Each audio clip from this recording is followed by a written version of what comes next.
يا من يرى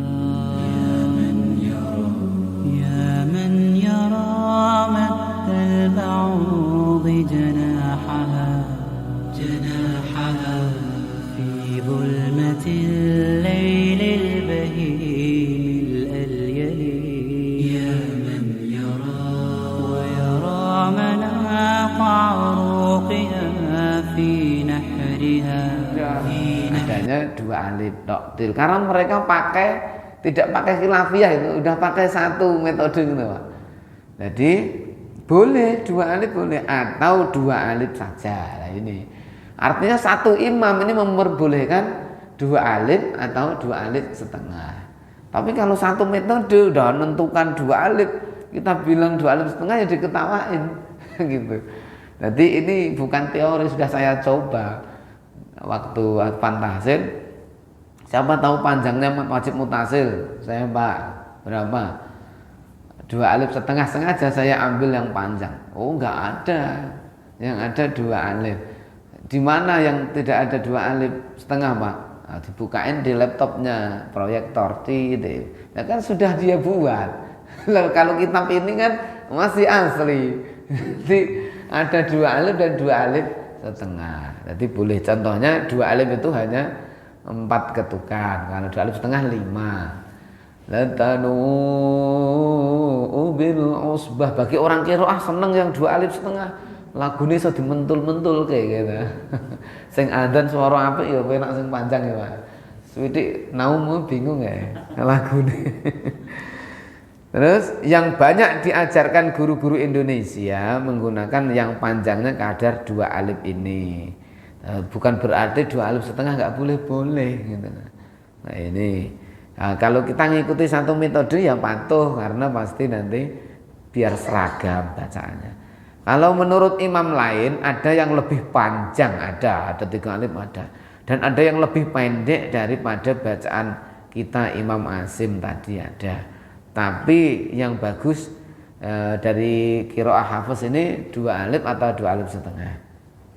Alasannya wajib panjang sebab huruf mat ini lemah dan samar, ini alasannya.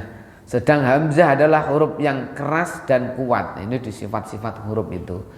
Maka panjangnya bacaan mat ini ditambahi lagi untuk menguatkan huruf yang lemah ketika bertemu dengan huruf yang kuat, supaya tidak mudah hilang, terlipat samar, dan juga untuk memungkinkan bacaannya hamzah yang sebenarnya, karena hamzah itu sukar dibaca. Hamzah ki angel ya Pak, makanya dikatakan sukar dibaca. Makhrajnya dari pangkal tenggorokan yang mepet dada. Dan jenengan nek maca a cilik tok ya ora tekan kene sumber gitu. A'udzu billahi minasyaitonir rajim.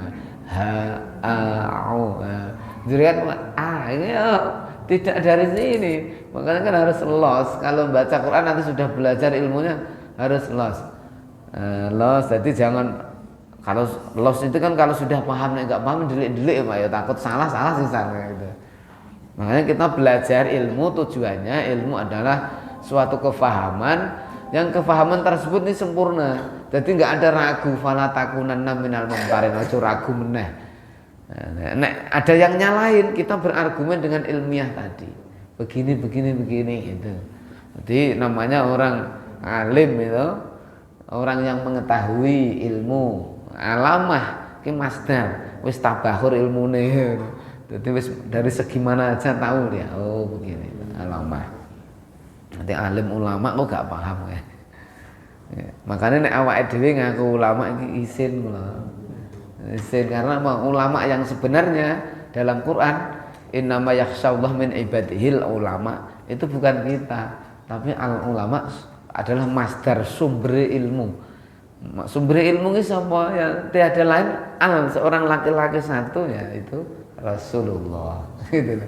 Jadi kita diakui penerus Rasulullah, dikatakan ulama, tapi kalau yang nyebut Rasulullah nggak apa-apa. Nek awake dhewe terus ngaku ya ora layak. Nah, kita hanya belajar tajwid aja susah ya Pak ya. Yuk kita lanjutkan mad jaiz munfasil. Kalau sesudahnya huruf mat bertemu hamzah, yang tidak dalam satu kalimat, yakni huruf mat di akhir kalimat sedang hamzah di awal kalimat, ini dinamakan mad jaiz munfasil. Seperti contoh wa ma unzila.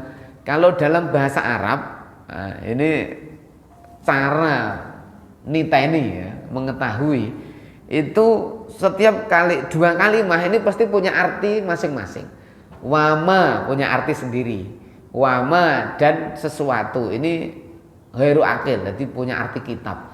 Wama dan kitab unzila yang diturunkan apa ma kitab tadi. Nah, di selanjutnya ayat itu tanda beda kalimat seperti itu. Nah, kalimat bahasa Arab dengan bahasa Indonesia enggak sama loh Pak. Jenengan nanti pelajari sendiri, saya kasih tahu sedikit aja. Kalau kalimat, kalau kita belajar bahasa Indonesia itu kan ada subjek, predikat, objek, keterangan. Kalau di sini itu kata, kalau dalam bahasa Indonesia. Nah, jadi misalnya kalimat yang ada subjek, predikat, objek, keterangan, kalau dalam bahasa Arab kalam, bukan kalimat, kalam. Jadi apa yang dinamakan kalam ini ilmu nahwu ya.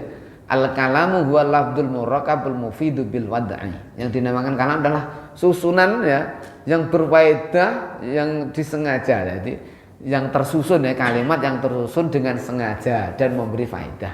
Jadi subjek, predikat, objek, keterangan. Nah, ini kalam kalau bahasa Arab. Kalau kalimah ini ya hampir kita kata, nah, gitu. Ada perbedaan. Nah, ketika jaiz munfasil ini beda kalimat, artinya kalimat satu ini dengan yang kedua ini ada artinya masing-masing. Nah, contohnya lagi qulu amanna. Qulu kalimat sendiri ada artinya, amanna kalimat sendiri. Ini jaiz munfasil membedakan kalimat. Kalau di tajwid nggak usah diajari seperti itu, diajari mate di akhir ketemu hamzah awal gitu. Terus fattabi'ni ahdika. Nah, ini fattabi ini arti sendiri, ahdika arti sendiri. Ini yang membedakan kalimatnya dua. Dinamakan munfasil terpisah sebab antara huruf mad dan hamzah sudah terpisah, beda kalimatnya. Olehnya dinamakan jaiz karena bisa hilang sebabnya menambahi panjang, yaitu seperti waqaf pada kalimat yang pertama. Kalau hilang sebabnya maka tidak menambahi panjang lagi. Atau dinamakan jaiz karena diantara para imam qurra berbeda-beda bacaannya. Khilafnya ini menjadi 3 golongan. Nomor 1, sebagian qurra mewajibkan membaca qasar pendek, tapi tidak imam kita Hafiz Asim tidak pakai yang qasar.